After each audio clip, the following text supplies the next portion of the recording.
Spirit है और पानगु और दूसरी एंटिटीज दोनों उसके साथ हैं, क्योंकि पानगु की स्ट्रेंथ बॉडी की ताकत और ब्रूटल अटैक है जो दूसरे नहीं कर सकते। हीरो ने बताया कि उसके पास कुल 26 स्पिरिट्स हैं। हुआ लान ने हैरानी से सांस खींची और बोली, 26? ये तो बहुत ज्यादा है। जल्दी ही शहर में बुरी आत्माएं कम हो गईं। कुछ को मारा गया और कुछ भाग गईं। लेकिन इंसानों की मौत भी बहुत हुई। सिर्फ हमारे हीरो के शहर में करीब 10 लाख लोग मारे गए। ये नए जमाने की क्रूरता थी। जो जगह थे उन्हें पता था कि ये तो बस शुरुआत है। अभी जो आई थीं वो सबसे कमजोर बुरी आत्माएं थीं। आगे और मुसीबत आएगी, इसलिए ट्रेनिंग जरूरी है। हर जगह हेवनली प्राइड्स ने फोर्सेस बनानी शुरू कर दी। हमारे हीरो के शहर में 5 फोर्सेस बनी। कमजोर लोग भी जुड़ रहे थे, क्योंकि बड़ी फोर्स में रहने पर भी छोटे स्तर पर तरक्की होती थी। हीरो और हुआ लान शहरी इलाके से बाहर निकले, क्योंकि जंगली और दूर दराज के इलाकों में ज्यादा बुरी आत्माएं थीं और ज्यादा खतरा भी था। लेकिन ट्रेनिंग के लिए वहां ज्यादा स्पिरिचुअल एनर्जी भी थी। इसी बीच कॉन्ग शियान नाम का एक बड़ा टैलेंटेड व्यक्ति था, जो करीब फॉलोअर्स के साथ शहर से हजारों मील दूर निकल चुका था। उसकी स्पिरिट कॉन्ग युआन थी और उसने अपनी फोर्स का नाम लॉन्ग गो नंबर 1 फोर्स रखा, यानी हम ड्रैगन नेशन में नंबर 1 हैं। उसका टारगेट था कि वो स्पिरिट बोर्ड में टॉप पर रहे और अपॉर्चुनिटी अनोमली में भी सबसे आगे रहे। उसके फॉलोअर्स ने बताया कि वो शहर से 15,000 किलोमीटर दूर आ गए हैं। बुरी आत्माएं बढ़ रही हैं। कॉन्ग शियान ने कहा, ठीक है, यही ट्रेनिंग करो। हमने रिकॉर्ड तोड़ दिया। दूर निकलने में हम सबसे आगे हैं। लेकिन वो गलत था, क्योंकि हीरो हुआलान को लेकर 20,000 किलोमीटर दूर पहुंच गया था। हुआलान ने पूछा, अभी और आगे जाएंगे? तभी उसके हाथ पर कुछ प्रकट हुआ, जिसे देखकर हुआलान की आंखें फटी की फटी रह गईं।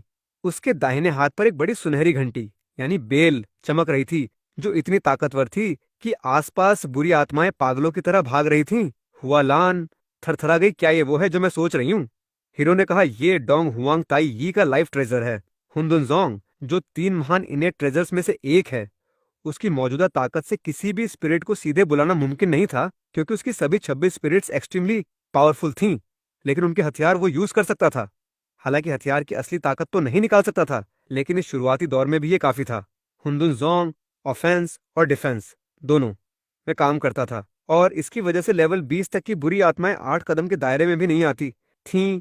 हुआ लान की आंखों में हैरानी और श्रद्धा दोनों थी। उसे लगा कि इस जन्म में उससे मिलना सच में किसी 30 साल की उम्र घटाने के बदले हुआ है। इसी वक्त दुनिया के कई देशों में फोर्सेस बन रही थीं। कुछ छोटे देश तो खत्म ही हो गए, क्योंकि उनकी स्पिरिट्स कमजोर थीं। 5,000 साल की मिथोलॉजी और इतिहास वाला लॉन्ग गो किसी भी देश से कैसे तुलना हो सकती है? लेकिन कुछ देश बच गए, जिसमें हानगुक यानी साउथ कोरिया भी था। लेकिन वो अंदाजा नहीं लगा पाए और खुद को बहुत ताकतवर समझने लगे। नेटिजन्स बोलने लगे, हमारे पास बहुत पावरफुल हिस्टोरिकल कैरेक्टर्स हैं, हम दुनिया पर राज करेंगे, और उनके लिए अपॉर्चुनिटी अनोमली का पहला मौका सबसे अच्छा होगा, ऐसा उन्हें यकीन था। लॉन्ग गुओ के लोगों ने ये देख पढ़कर मजाक उड़ाया। वही पुराना घमंड, यूनिवर्स का सेंटर समझते हैं खुद को। दूसरी तरफ ग्रीस में 3 दोस्त एक साथ बढ़ रहे थे। एक के हाथ में अंडरवर्ल्ड स्वॉर्ड था, दूसरे के पास पोसाइडन ट्राइडेंट था, और तीसरा सबसे पावरफुल था, उसके हाथ में बिजली जैसा गोल्डन वेपन था। ये तीनों शहर से 20,000 किलोमीटर दूर निकल गए थे और ट्रेनिंग के लिए जगह ढूंढ रहे थे। उनके वेपन्स बुरी आत्माओं को डराते थे। इनकी स्पिरिट्स ग्रीक मिथोलॉजी की सबसे पावरफुल थीं। हेड्स पोसाइडन और जियूस। नॉर्डिक देशों में भी 3 लोगों का ग्रुप था। उनकी स्पिरिट्स थी ओडिन, थोर और टीर। वो भी 20,000 किलोमीटर पर रुके। उससे आगे बहुत खतरा था। उन्होंने सोचा, अभी ये सेफ है और आराम से ट्रेनिंग करते हैं, बहुत जल्दी मरना ठीक नहीं। इंडिया में एक बड़ा हेवनली प्राइड था, जो अपने सबसे खास फॉलोअर्स के साथ था। उसकी स्पिरिट 3 मुख्य देवताओं में से एक विनाशक देव शिव थी, और फॉलोअर्स भी बड़े पावरफुल थे। वो भी 20,000 किलोमीटर पर रुके और ट्रेनिंग शुरू की। उनका लीडर बेहद कॉन्फिडेंट था कि चाहे कोई भी हो, वो नंबर 1 रहेगा। ईस्ट एशिया का एक देश भी था, जिसके कुछ लोग बहुत पावरफुल थे, और उन्होंने एक छोटी प्राइवेट टीम बनाई थी। वो लोग बहुत अधिक फॉलोअर्स नहीं चाहते थे, क्योंकि ज्यादा लोग हों तो एनर्जी बढ़ जाती है। वो भी 15,000 किलोमीटर तक आए और ट्रेनिंग की जगह ढूंढी। लेकिन इन सभी को नहीं पता था कि असली रिकॉर्ड हमारे हीरो ने बनाया था, जो हुआ लान को लेकर 30,000 किलोमीटर दूर पहुंच गया। पहले 25,000 पर रुकना था, लेकिन वहां पहुंचकर दिखा कि सैकड़ों लेवल 29 की बुरी आत्माएं हैं, और कुछ लेवल 30 की भी। इसने उसकी फाइटिंग स्पिरिट जगा दी। उसने हुनदुन जोंग उठाया और सीधे उन पर टूट पड़ा। एक एक बुरी आत्मा को मारता गया। इससे हुआ लान को यकीन हो गया कि उसकी स्पिरिट सच में पानगु है, क्योंकि पानगु की स्पेशलिटी ही ताकत थी और मोटा शरीर है, जंग में सबसे आगे रहना। और पानगु ने तो अकेले 3,000 मैजिक गॉड्स को चैलेंज दिया था बिना डरे। हीरो लड़ता लड़ता 30,000 किलोमीटर तक पहुंचा और वहां एक अच्छी स्पिरिचुअल एनर्जी वाली जगह ढूंढी। ट्रेनिंग में बैठ गए दोनों। हुनदुन जोंग सिर पर रखा ताकि कोई बुरी आत्मा पास आने की हिम्मत न करे। हुआ लान ने थोड़ा झिझकते हुए कहा, आगे से तुम्हें मेरी वजह से नहीं रुकना। मैं तुम्हारी प्रोग्रेस, मैं बाधा नहीं बनूंगी। हीरो ने कहा, दीदी मैं मदद कर सकूं तो करूंगा। पिछले जन्म में मेरी पोटेंशियल ताकत दीदी से कम थी, लेकिन दीदी ने बहुत बार मेरा ख्याल रखा। हुआ लान बहुत इमोशनल हो गई और उसने ठान लिया कि वो खूब मेहनत से ट्रेनिंग करेगी ताकि आगे चलकर हीरो का थोड़ा बोझ उठा सके। एक दिन की ट्रेनिंग के बाद दोनों वापस शहर आए। दोनों की तरक्की बड़ी थी, लेकिन अभी और पक्का करना था, साथ ही खाना भी जरूरी था। वो शहर आकर एक साथ रहने लगे ताकि मूवमेंट आसान हो। खाने के बाद दोनों ने अंदर बैठकर नई एनर्जी को कंसोलिडेट किया। हुआ लान स्पिरिट मास्टर लेवल 8 इंच पर पहुंच गई और हीरो थोड़ा पीछे था, क्योंकि उसका लेवल पहले से बहुत ऊंचा था, इसलिए ब्रेक थ्रू धीमा था, लेकिन वो भी फास्टेस्ट था। 7 दिन गुजर गए और इस बीच काफी बदलाव हुए। स्पिरिट अवेकनिंग एरा के रूल्स और सिस्टम बेहतर होने लगे। शहर नॉर्मल होने लगा। जो इंसान 7 दिन में अवेकन नहीं हुए उनकी स्पिरिट खत्म हो गई और वो वापस पहले जैसे हो गए। शहर में कभी कभी लड़ाइयां होती थीं अवेकन लोगों के बीच। धीरे धीरे शहर में 3 बड़ी फोर्सेस बची, जिनके नाम थे गुई जियाओ, वान याओ मिंग और लिंग शियानजू। हीरो की नजर लिंग शियानजू पर टिकी, क्योंकि ये वही संगठन था जिसमें वो पिछले जन्म में ज्वाइन हुआ था और उसके असली टीममेट्स वहीं थे।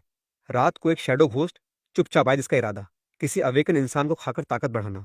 उसने हीरो पर झपटा, लेकिन हीरो पहले से जानता था, वो खुद खेलना चाहता था। लेकिन तभी एक खूबसूरत लड़की वहां आई जिसके हाथ में फायर स्वॉर्ड था और उसने पलक झपकते उस शैडो होस्ट का सिर काट दिया। उसने पूछा, लीकू ठीक हो? ये आवाज सुनकर हीरो चौंक गया। उसने पीछे देखा तो वो उसके स्कूल की सबसे खूबसूरत लड़की जियानशी थी, जो उसकी लिंग शियानजू में सबसे आगे थी।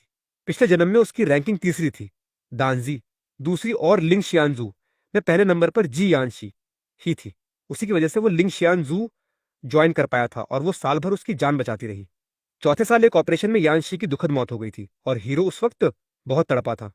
आज उसे देखकर हीरो की आंखें नम होने को थीं, लेकिन वो खुद को रोका, क्योंकि यानशी ने जो कपड़े पहने थे वो उस अवस्था में गले लगने के लिए सही नहीं थे। उसने ब्लैक टाइट सूट पहना था जो उसके परफेक्ट फिगर को दिखाता था। लंबी टांगें बेहद आकर्षक लग रही थी। उसका फिगर हुआ लान के बराबर था, लेकिन चेहरे में थोड़ा आगे। जी, यानशी ने पूछा, अभी तुमने लड़ाई क्यों नहीं की? मैंने तुम्हारी लिंक फोर्स महसूस की तो पक्का था कि तुम नॉर्मल नहीं। अगर मैं 2 सेकंड और लेट आती तो खतरा था। यानशी को लगा कि हीरो ने हार मान ली थी, लेकिन असलियत ये थी कि उसने खुद उस शैडो घोस्ट का इरादा भांप लिया था और बस यानशी ने जरा पहले कर दिया। उसकी स्पिरिट ड्रॉट गॉडेस नुबा थी, जो एम्परर हुआंगडी की बेटी थी। यानशी ने अचानक पूछा, लीकू क्या तुम किसी फोर्स में हो? जब पता चला कि नहीं है तो उसने लिंग शियानजू ज्वाइन करने का ऑफर दिया और एक स्पेशल टोकन भी दिया। बोली, पर्सनैलिटी टेस्ट से छूट मिलेगी, बस ताकत के टेस्ट में खुद खड़े रहो। लिंग शियानजू 3 में से सबसे पावरफुल थी, इसलिए उनका टेस्ट भी बहुत हार्ड था। सबसे नीचे सोल्जर, उससे ऊपर 40 उपनेता, उससे ऊपर 10 टीम लीडर। यानशी सेकंड टीम की लीडर थी, उसके ऊपर फर्स्ट टीम लीडर और ग्रैंड लीडर था। पर हार्ड टेस्ट में रिकॉर्ड तोड़ दो तो नया ग्रैंड लीडर बन सकते थे। इस टाइम में ताकत ही सब कुछ थी। हीरो को पूरा यकीन था कि वो पास होगा। यानशी ने वादा किया, जब तुम हमारे सदस्य बन जाओगे तो मैं तुम्हारा ख्याल रखूंगी। हीरो ने हल्के से गर्दन हिलाई। ठीक है। यानशी ने लोकेशन मैप दिया और चली गई। हीरो सोचने लगा कि यानशी को गलतफहमी हो गई। उसने सोचा कि वो उस शैडो घोस्ट से डर गया था, जबकि वो तो खेल रहा था। उसका मौजूदा लेवल था स्पिरिट मास्टर लेवल 27। पूरे देश और दुनिया में टॉप था। जी यान शी जल्दी से अपने ऑर्गेनाइजेशन के बेस पर पहुंची, जो एक छोटे शहर जैसा था। चारों तरफ एलिट सोल्जर पहरा दे रहे थे, आधे गार्ड और आधे ट्रेनिंग में। बेस शहर से दूर एक घनी एनर्जी वाले एरिया में था। लिंग शियानजू का ट्रेनिंग एरिया तीनों में से सबसे बेहतर था, जिसकी वजह से बाकी दोनों फोर्सेस उनकी टेरिटरी पर नजर रखती थीं। अब 23 दिन बाद अपॉर्चुनिटी वर्टेक्स खुलने वाला था, इसलिए सब ट्रेनिंग में जुटे थे। इसी बीच लिंग शियानजू की एक टीम लीडर हुओ वू से जी यानशी मिली। हुओ वू की spirit fire spirit Holi mother थी और उसने रेड आर्मर पहनी थी जो आग जैसी लग रही थी। उसने पूछा, बड़े लीडर कहाँ हैं? तो हुओ वू ने बताया, ग्रेविटी रूम में ट्रेनिंग कर रहे हैं। उसने कहा, नए लोगों का टेस्ट मैं ही लेती हूँ, रिश्ते की वजह से स्पेशल ट्रीटमेंट नहीं मिलेगी, लेकिन मुझे यकीन है वो पास होगा। जी यानशी चली गई ट्रेनिंग करने। इसी बीच हीरो हुआ लान को लेकर शहर से 40,000 किलोमीटर दूर के एरिया में गया, जहां बहुत सारी बुरी आत्माएं थीं और ज्यादातर लेवल 20 से ऊपर थीं। हुआ लान को समझ नहीं आया कि वो यहाँ क्यों रुका है। उसने जाना कि हीरो बेस्ट ट्रेनिंग एरिया ढूंढ रहा है किसी फोर्स के लिए। हुआ लान ने समझा और कहा, कल साथ चलूंगी। फिर वो 45,000 किलोमीटर तक और चले। वहां बहुत खतरनाक था। लेवल 20 से ऊपर की बुरी आत्माएं हर तरफ थीं। एक लेवल 30 से ऊपर का बॉस भी था। हुआ लान ने अपनी स्पिरिट हुआ मुलान को पूरी तरह समन किया। हीरो ने कहा, दीदी छोटी वाली तुम संभालो, लेवल 35 वाली मुझ पर छोड़ो। हीरो ने पहली बार अपनी स्पिरिट पावर पूरी तरह टेस्ट करने की सोची। उसके पीछे एक अनशेंट विच स्पिरिट प्रकट हुई जो बहुत मसल्ड और पावरफुल था। उसने चिल्लाया, spirit power, fire tribe ancient witch, Zhurong, और एक जबरदस्त ताकत उससे निकली। शियर जूवू पानगू के ब्लड से बनी थी और वो पानगू को फादर गॉड मानती थी। आसमान या जमीन किसी से नहीं डरती थी, बस पानगू और उनके वंशज का सम्मान करती थी। और हमारे हीरो की स्पिरिट पानगू थी, इसलिए ये सभी उसकी वफादार थी। झू रोंग की ताकत से चारों तरफ बुरी आत्माएं एक क्षण के लिए रुक गईं। कई तो डर के मारे पीछे हटने लगीं। उन्हें लगा ये अनशंट विच लेवल गॉड से कदम नीचे यानी क्वाजीसेंट है, पूरा मिलकर भी इससे नहीं जीत सकते। लेकिन लेवल 31 का बॉस ब्लैक बेयर बोला, सब उसके पास जाओ। उसकी लिंग फोर्स तो 20 कुछ है।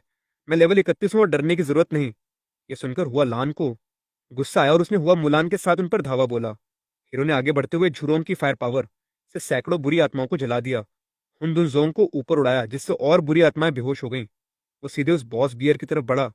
बियर डरने लगा लेकिन फिर भी भागते हुए एक जोरदार मुक्का मारा जिससे जमीन फट गई। हीरो ने भी उसके मुक्के से मुक्का मिलाया और 2.5 सेकंड में ही बियर का हाथ टूट गया और वो खून उगलने लगा। उसने सोचा कि अनशेंट विच की ताकत सच में भयानक है। झूरोंग की आग ने उसे जला दिया और वो हवा में बिखर गया। बाकी सब भाग खड़े हुए। हुआ लान और हीरो ने मिलकर 2.5 मिनट में सबको साफ कर दिया। उस एरिया में सबसे बढ़िया जगह ट्रेनिंग के लिए चुनी और वहां बैठकर ट्रेनिंग की। फिर वापस आए और खाना खाकर रूम में बैठे। हुआ लान ने पूछा, क्या जी यानशी को पता है तुम्हारी स्पिरिट पानगू है? हीरो ने कहा, नहीं, बस तुम जानती हो। हीरो ने आगे हुआ लान को और दूर लेकर गया, शहर से 50,000 किलोमीटर दूर। वहां सब तरफ खतरा था और झू रोंग की परछाई के साथ हुनदुनजोंग ने सब डरा दिया। हीरो मन में सोच रहा था कि great spirit master level 31 inch जल्दी तक पहुंचना है, तब स्पिरिट पावर का इस्तेमाल और बेहतर होगा।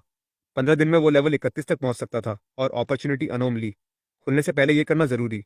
अचानक हुआ लान का चेहरा पीला पड़ गया क्योंकि आसपास की बुरी आत्माएं बेचैन हो गई। यहाँ तक कि लेवल 40 के पास वाली भी भड़क गई। चारों तरफ शोर शराबा था जैसे नर्क का दरवाजा खुल गया हो। हुआ लान को डर लगा। हुआ मुलान की स्पिरिट के साथ भी दबाव महसूस हो रहा था। हीरो ने फोर्स ब्लास्ट किया। जू रोंग फिर से आई। हुनदुन जोंग उड़ा और गोल्डन लाइट से सब कुछ दहल गया। हुआ लान को राहत मिली। उसने पूछा, ये क्यों हो रहा है? हीरो ने कहा, चिंता मत करो, और एक स्पिरिट समन कर सकता हूं। यह सुनकर हुआ लान को सुकून आया। हीरो ने अपनी मेमोरी से अंदाजा लगाया कि शायद लिंग क्यूआन यानी स्पिरिचुअल स्प्रिंग आने वाला है, इसीलिए बुरी आत्माएं उत्तेजित हैं। हुआ लान समझ गया कि स्पिरिचुअल स्प्रिंग से बहुत ज्यादा स्पिरिचुअल एनर्जी मिलती है और ट्रेनिंग सुपर फास्ट हो जाती है। बुरी आत्माओं पर भी उसका असर होता है। हीरो ने कहा, यह अच्छा भी है और बुरा भी। फिर उसने ट्रेनिंग जारी रखने को कहा और बाद में देखेंगे कि स्पिरिचुअल स्प्रिंग कहाँ आया।